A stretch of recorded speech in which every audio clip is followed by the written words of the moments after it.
Welcome student. मैं आज आपको एक्सप्लेन कर रहा हूं शेयर कैपिटल का वीडियो नंबर 31 और वीडियो नंबर 31 मोस्ट टाइम की वीडियो है, क्योंकि इक्विटी शेयर कैपिटल में एक क्वेश्चन लमसम का आता है। लमसम बोले तो अपन ये बोल सकते हैं कि issue at par and issue at premium में से एक क्वेश्चन 3 मार्क्स का आता है।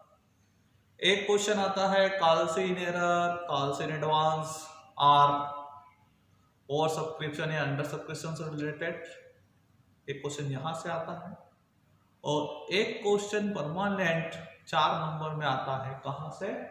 फॉरफीचर ऑफ शेयर से। ठीक है, तो यहां से क्वेश्चन परमानेंट आता है।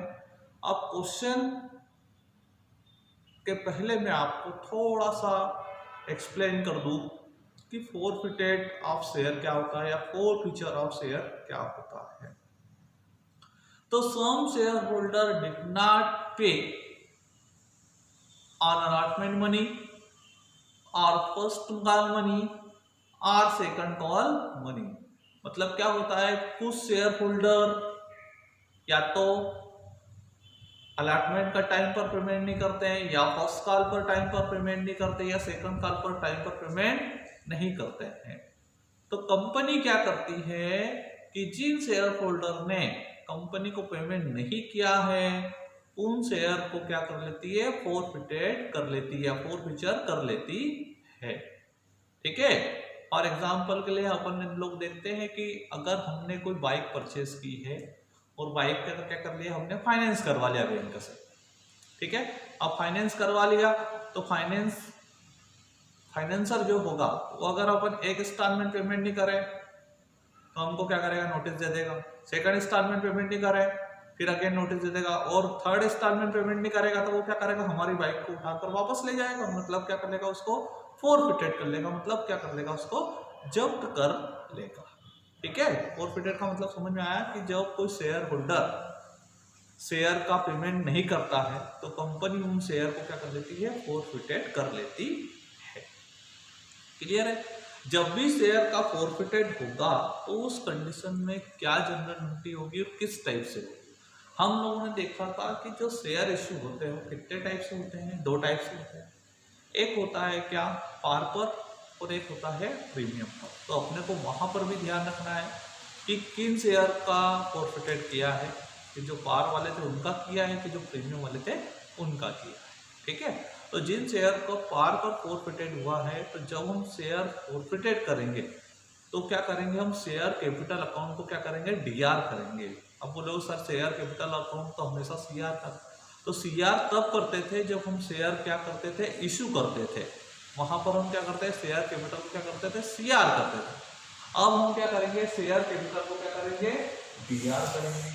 अब बोलो सर कितनी अमाउंट से डीआर करना है, तो हमेशा शेयर कैपिटल को उतनी ही अमाउंट से डीआर करते हैं जितना क्या है, जितना हमने क्या किया है, मांगा है। मतलब जितना हमने ड्यू किया है हमेशा उस अमाउंट से ही डीआर करेंगे। अब ड्यू का मतलब क्या होता है, जितना हमने क्या करा है, मांगा है। मांगा है मतलब सपोज करो कि 1000 शेयर थे, अलॉटमेंट पे 2, एप्लीकेशन पे 2, अलॉटमेंट पे 3, फर्स्ट कॉल पे 2, सेकंड कॉल पे 3। हम यहाँ पर सपोज करो कि ड्यू कितना किया, 2, 3, 5 और 2, 7, जब फर्स्ट कॉल तक ही मांगा तो अपन शेयर कैपिटल कितने से दिया करेंगे, नंबर ऑफ शेयर इनटू जितना हमने क्या किया है, ड्यू किया है। ठीक है, फिर 2 शेयर अलॉटमेंट, यहाँ पर कौन कौन से अमाउंट आएगी, तो सीआर में हमेशा वो अमाउंट आएगी जो उसने पेमेंट नहीं किया। अगर उसने अलॉटमेंट पेमेंट नहीं किया तो अलॉटमेंट लिखना, फर्स्ट कॉल पेमेंट नहीं किया तो फर्स्ट कॉल लिखना, सेकंड कॉल पेमेंट नहीं किया तो सेकंड कॉल लिखना, और तीनों नहीं किए तो फिर तीनों लिखना। और सपोज करो ये कर दिया अलॉटमेंट तो यहाँ केवल फर्स्ट कॉल और सेकंड कॉल है। सपोज करो ये भी कर दिया तो यहाँ पर केवल क्या आएगा, share capital account debit to second call. या इसके बजाय आप कभी कभी अपन वर्ड यूज कर सकते हैं, कॉल से ही एरर यूज कर सकते हैं। तो ये समझ में आया, इसका मतलब होता है, ये होता है हमेशा बकाया राशि से, मतलब जो उसने पेमेंट नहीं किया है उस राशि से ये क्या होगा, CR हम करेंगे। समझ में आ गया। और शेयर फॉरफिटेड को अपन ने अगेन CR किया, तो फॉरफिटेड में हमेशा वो अमाउंट आती है जितना शेयर होल्डर ने क्या कर दिया है, पेमेंट कर दिया है। क्लियर है। तो क्या एंट्री होती है समझ में आया। पार वाले शेयर का अगर फॉरफिटेड हुआ तो share capital account debit to share allotment to first call और टू सेकंड कॉल और टू शेयर फॉरफिटेड। ठीक है। और नरेशन हो जाएगा बीइंग शेयर फॉरफिटेड। क्लियर। अब जब हमने शेयर काय पे इशू करे थे, प्रीमियम पे इशू किए थे, और प्रीमियम पे इशू किए थे तो उस कंडीशन में क्या है कि जो शेयर होल्डर है, मतलब जो कंपनी है, उसको अलॉटमेंट इशू हो गया है कि नहीं हुआ है, या प्रीमियम इशू हो गया है या नहीं हुआ है। तो अगर प्रीमियम इशू हो गया है, अलॉटमेंट इशू हो गया, मतलब क्या है, अलॉटमेंट पे क्या रहती है, प्रीमियम रहती है।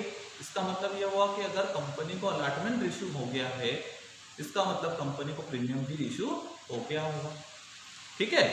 मतलब अलॉटमेंट इशू है, मतलब क्या है, प्रीमियम भी क्या हो गया होगा, रिसीव हो गया होगा। ठीक है। तो यहाँ पर क्या first condition, if allotment receive, मतलब कंपनी को अलॉटमेंट क्या हो गया, रिसीव हो गया है। या ऐसा भी हम बोल सकते हैं forfeited after receipt of premium, मतलब फॉरफिटेड कब किए हो, जब उसने प्रीमियम का क्या कर दिया हो, पेमेंट कर दिया हो। अब फॉरफिटेड जब किए हो, जब उसने प्रीमियम का पेमेंट कर दिया हो, तो उस कंडीशन में शेयर कैपिटल अकाउंट को हम डीआर करेंगे। कितना, जितने से हम कितने से डीआर करेंगे, जितना हमने क्या किया है, ड्यू किया है। ड्यू का मतलब समझ आ गया, जितना हमने मांगा है। अगर 10 रुपये पूरे मांगे 10 रुपये पूरे, 90 मांगे तो 90, 80 मांगे तो 80, 7 मांगे तो 7, 8 मांगे तो 8। क्लियर है। टू शेयर अलॉटमेंट, अब यहाँ पर अलॉटमेंट लिखने की भी जरूरत नहीं है, क्योंकि अगर उसने अलॉटमेंट का पेमेंट कर दिया है तो यहाँ पर अलॉटमेंट नहीं आएगा, डायरेक्ट क्या आएगा, टू फर्स्ट कॉल आएगी और टू सेकंड कॉल आएगा और टू फॉरफिटेड आएगा। मतलब यहाँ पर आएगा to first call, to share second call और टू शेयर फॉरफिटेड। क्लियर हो गया। क्योंकि अलॉटमेंट क्यों नहीं आया, क्योंकि उसने क्या करते हैं, अलॉटमेंट इशू हो चुका है, मतलब अलॉटमेंट नहीं आएगा।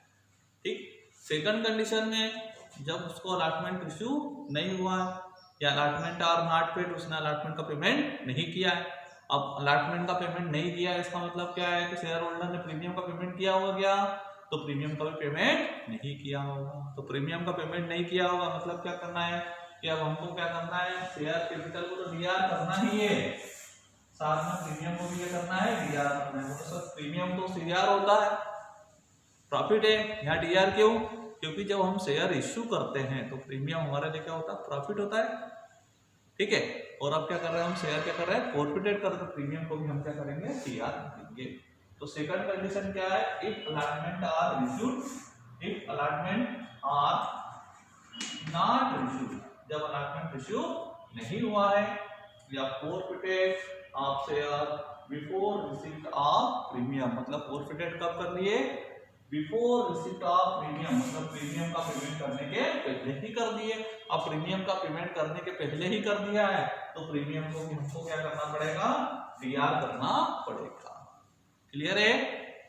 तो share capital account debit, security premium account debit, और यहाँ पर हमेशा वही अमाउंट आती है जो उसने पेमेंट नहीं किया है। तो यहाँ पर अलॉटमेंट भी उसने पेमेंट नहीं किया होगा, फर्स्ट कॉल भी नहीं और सेकंड कॉल भी नहीं। तो ये हमेशा ये जो अमाउंट आएगी ये हमेशा बकाया राशि होगी। और शेयर कैपिटल को ऑलवेज एक बात अच्छे से समझ ले कि शेयर कैपिटल को हमेशा उतनी ही अमाउंट से डीआर करते हैं जितना कंपनी ने उस पर क्या किया है, ड्यू किया है। मतलब जितना मांगा है उससे ही हम डीआर करेंगे।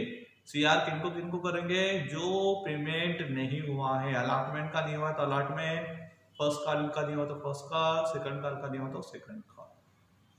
क्लियर, अच्छे से समझ में आ गया। तो ये क्वेश्चन हमको ध्यान रखना है, ये एंट्री हमको ध्यान रखना है। नंबर 2 हमको एक चीज और अच्छे से ध्यान रखना है, वो ये कि सर एंट्री कितनी करना है। तो एंट्री के लिए आप ध्यान रखें कि अगर क्वेश्चन में मेक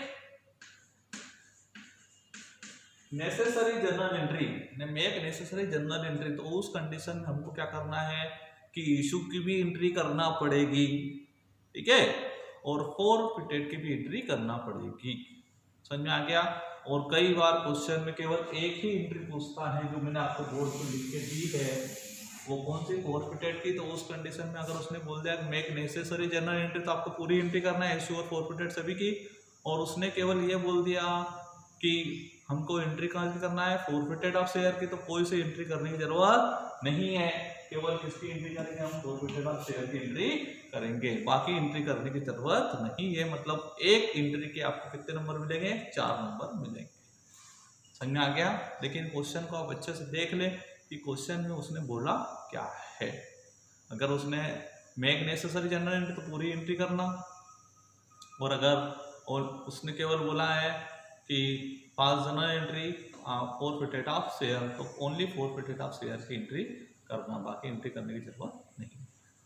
आपको वीडियो समझ में आया होगा, और वीडियो समझ में आया लाइक करें, शेयर करें और चैनल को सब्सक्राइब करना न भूलें। ठीक, थैंक यू।